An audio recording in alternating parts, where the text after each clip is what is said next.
بسم اللہ الرحمن الرحیم قل هو اللہ احد، کہہ دیجئے وہ اللہ ایک ہے، اکیلا ہے۔ اللہ الصمد، اللہ بے نیاز ہے۔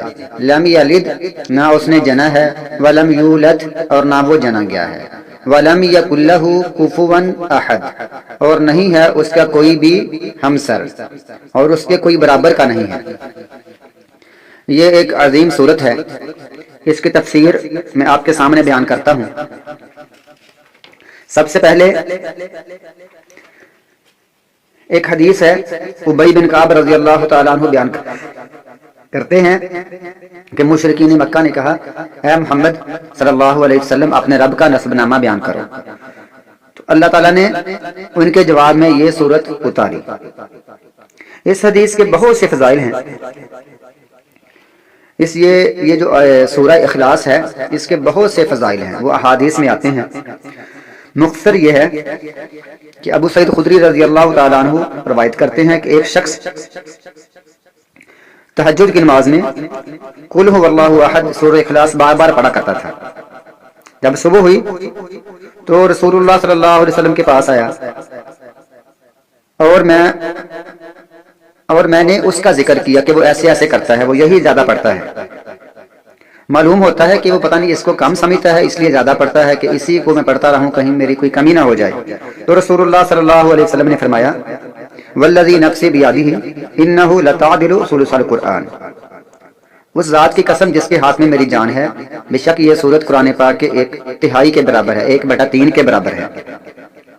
اسی طرح حضرت عائشہ رضی اللہ تعالی عنہ فرماتی ہیں کہ رسول اللہ صلی اللہ علیہ وسلم نے ایک آدمی کو ایک لشکر کا امیر بنا کر بھیجا۔ وہ نماز میں اپنی رکعت کو سورۃ اخلاص کے ساتھ ختم کیا کرتا تھا، یعنی ہر رکعت کو سورۃ اخلاص پڑھ کر پھر ختم کرتا۔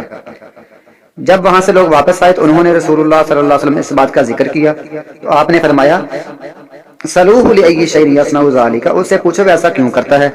لوگوں نے اس سے پوچھا تو اس نے کہا، لأنہا صفۃ الرحمن وانا احب ان اقرأ بها، کیونکہ یہ رحمان کی صفت ہے، لہٰذا مجھے اس سے محبت ہے، میں اس کو پڑھتا ہوں۔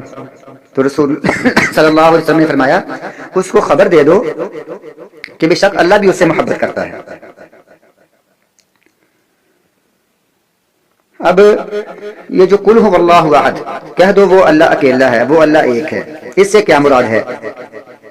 یہ جو لفظ اللہ ہے اس کے 3 معنی ہو سکتے ہیں اور تینوں ہی درست ہیں۔ پہلا یہ ہے کہ وہ ذات ایک ہے، وہ ایک ہی ذات ہے، 2 یا 3 نہیں، یا زیادہ نہیں۔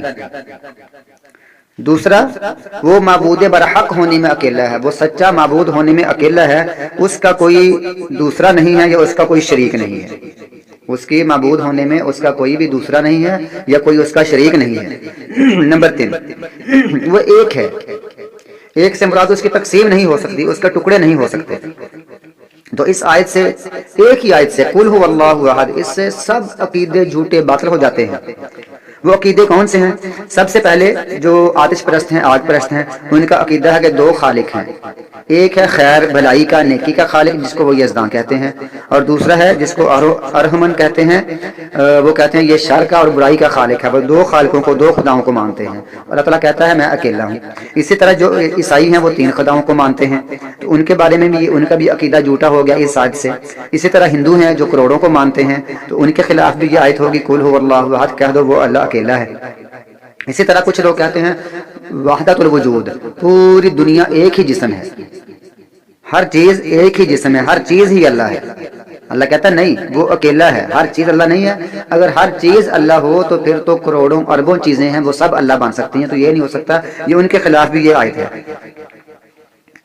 اسی طرح جو لوگ کہتے ہیں کہ اللہ کے علاوہ بھی کچھ لوگ غیب جانتے ہیں، وہ اختیارات کے مالک ہیں، اس لیے وہ ان کو مدد کے لیے پکارتے ہیں اور انہیں اللہ تعالیٰ کے اختیارات میں اللہ کا شریک بناتے ہیں، تو ان لوگوں کی بھی نہیں ہو گئی ہے کہ اللہ تعالیٰ کی کوئی ذات اللہ کے برابر نہیں ہے، اس کے حصے نہیں ہو سکتے، اس کے ٹکڑے نہیں ہو سکتے، وہ اس کی ذات میں، اپنی ذات میں یکتا ہے، اکیلا ہے۔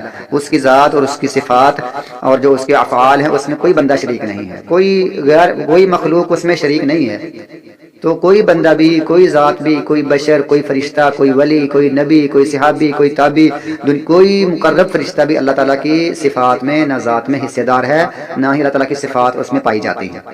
عالم الغیب صرف اللہ تعالیٰ ہے، شریک یعنی اختیارات کا مالک صرف اللہ تعالیٰ ہے۔ اسی طرح جو کہتے ہیں کہ عیسیٰ علیہ السلام اللہ کے بیٹے ہیں، تو ان کی بھی تردید ہو گئی۔ وہ کیسے کہ جسم کا ٹکڑا ہوتا ہے باپ بیٹے کا، بیٹا باپ کا ٹکڑا ہوتا ہے، تو اللہ تعالیٰ کا کوئی ٹکڑا نہیں ہے۔ اسی طرح عزیر علیہ السلام کو یہودی کہتے ہیں اللہ کا بیٹا ہے، تو ان کا بھی یہ تردید ہوگی، اس اللہ تعالیٰ تو اکیلا ہے۔ اسی طرح جو لوگ کہتے ہیں محمد صلی اللہ علیہ وسلم اللہ کے نور میں سے پیدا ہوئے ہیں، تو یہ بھی عقیدہ ان کے عقیدے پر زد پڑی، اللہ تعالیٰ اکیلا ہے، اللہ تعالیٰ کے نور سے بھی کوئی چیز نہیں نکلی ہے۔ یہ چیزیں قل هو اللہ احد اس کے اندر ہی آ جاتی ہیں۔ اب پھر کچھ لوگ کہتے ہیں کہ دیکھیں وہ اس سے پھر حدیث میں سے ایک مسئلہ اخذ کرتے ہیں کہ رسول اللہ حدیث قدسی ہے، رسول اللہ صلی اللہ علیہ وسلم نے فرمایا، اللہ تعالیٰ فرماتا ہے جب بندہ نیک عمل کرتا ہے میں اس کا ہاتھ بنتا ہوں، اس کا پاؤں بن جاتا ہوں، اس کی آنکھ بن جاتا ہوں۔ اس طرح کے الفاظ آتے تو کہتے ہیں اب ہمارے ہاتھ اور ہمارے پاؤں اور ہماری آنکھیں اللہ تعالیٰ بن گیا، تو ہم گویا خود ہی اللہ تعالیٰ بن گئے۔ لیکن وہ یہ پوری حدیث نہیں پڑھتے، اس کا معنی نہیں سمجھتے، یہ مطلب کہ یعنی مروڑ تروڑ کا احادیث کو پیش کرتے ہیں۔ اللہ تعالیٰ فرماتا ہے کہ اس کے بعد جب ایسا بنتا ہے تو پھر وہ بندہ جو مجھ سے مانگتا ہے میں اس کو عطا کرتا ہوں، اس کو عطا کرتا ہوں۔ بندہ جو مجھ سے مانگتا ہے میں اس کو عطا کرتا ہوں، مجھ سے پناہ طلب کرتا ہے میں اس کو پناہ دیتا ہوں۔ گویا کہ اللہ تعالیٰ عرش کے اوپر ہے، اللہ پناہ دینے والا ہے۔ اگر وہ بندہ خود نیک عمل کر کر کے اللہ بن گیا، ہاتھ پاؤں اس کے خدا بن گئے، یا اس کی آنکھ اللہ تعالیٰ کی آنکھ بن گئی، تو پھر یہ کہاں سے آ گیا کہ اللہ کہتا ہے میں اس کو پناہ بھی دیتا ہوں اور اس کو جو مانگے وہ دیتا ہوں۔ گویا کہ اللہ تعالیٰ ایک الگ ذات ہے اور انسان ایک دوسرا بندہ ہے، دوسرے مخلوق ہے یہ۔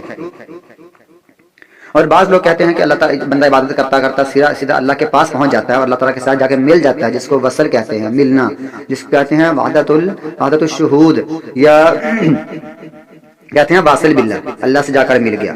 تو وہ کہتے ہیں جیسے لوہا گرم ہوتے ہوتے آگ ہی بن جاتا ہے، اس طرح انسان بھی عبادت کرتے کرتے اللہ ہی بن جاتا ہے۔ تو یہ اس عقیدے کی بھی نفی ہے۔ نفی کیا ہے؟ اللہ تعالیٰ ایک الگ ذات ہے اور یہ خود انسان مخلوق ہیں، مخلوق اور خالق آپس میں مل نہیں سکتے۔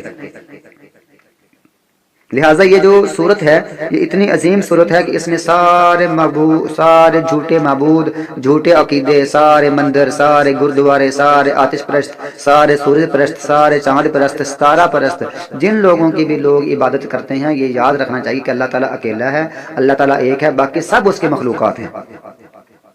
اللہ الصمد، اللہ تعالیٰ بے نیاز ہے۔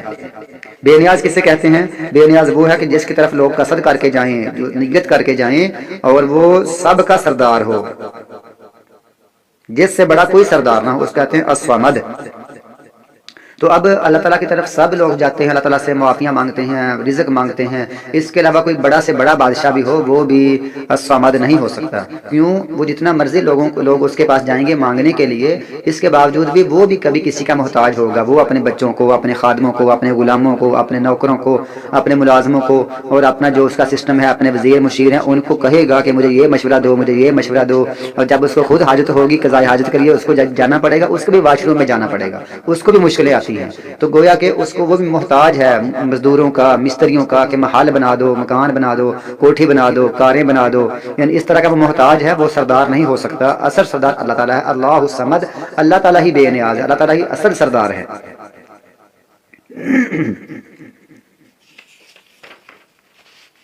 آگے لم یلد ولم یولد، نہ اس نے کسی کو جنا ہے نہ وہ جنا گیا ہے۔ تو اس میں عیسائیوں کا بھی رد ہے، یہودیوں کا بھی رد ہے، اور مشرکین کا بھی رد ہے جو کہتے ہیں فرشتے اللہ کی بیٹیاں ہیں۔ اسی طرح جو فلسفی لوگ ہیں ان کا بھی رد ہے جو کہتے ہیں 10 عقلیں ہیں اور وہی ساری کائنات چلا رہی ہیں۔ تو اس طرح کروڑوں یعنی ہندوؤں کا بھی رد جو کروڑوں خداؤں کو مانتے ہیں۔ لہذا یہ ہمارا عقیدہ ہے، نہ اس نے جنا ہے اور نہ ہی وہ جنا گیا ہے۔ وہ جو جنا گیا ہوتا ہے وہ ہمیشہ والا نہیں ہوتا، اور سارے انبیاء، عیسیٰ علیہ السلام، عزیر علیہ السلام، یہ ہمیشہ سے نہیں ہے، یہ پیدا ہوئے ہیں۔ جو پیدا ہو وہ رب نہیں ہو سکتا، جو پیدا ہو وہ خود خالق نہیں ہو سکتا۔ وَلَمْ يَكُنْ لَهُ كُفُوًا أَحَدٌ، اور نہ ہی اس کے کوئی برابر کا ہے۔ حالانکہ پیچھے یہ قُلْ هُوَ اللَّهُ أَحَدٌ میں بات پوری ہو جاتی ہے کہ اللہ تعالیٰ اکیلا ہے، یہاں اللہ تعالیٰ نے فرما دیا وَلَمْ يَكُنْ لَهُ كُفُوًا أَحَدٌ، اور اس کے کوئی برابر کا نہیں ہو سکتا۔ یہ عربی زبان میں اس کو بار بار بیان کرنا، دوبارہ وضاحت سے بیان کرنا، اس کو کہتے ہیں علم بلاغت، یعنی پہلے بیان ہو چکا ہے، اس کو اور بلاغت کے لیے اس کو دوبارہ بیان کیا جاتا ہے کہ اس کا کوئی بھی برابر کا نہیں ہے۔ تو اب یہ سورۃ القرآن ہے، قرآن پاک 1/3 ہے، 1/3 ہے۔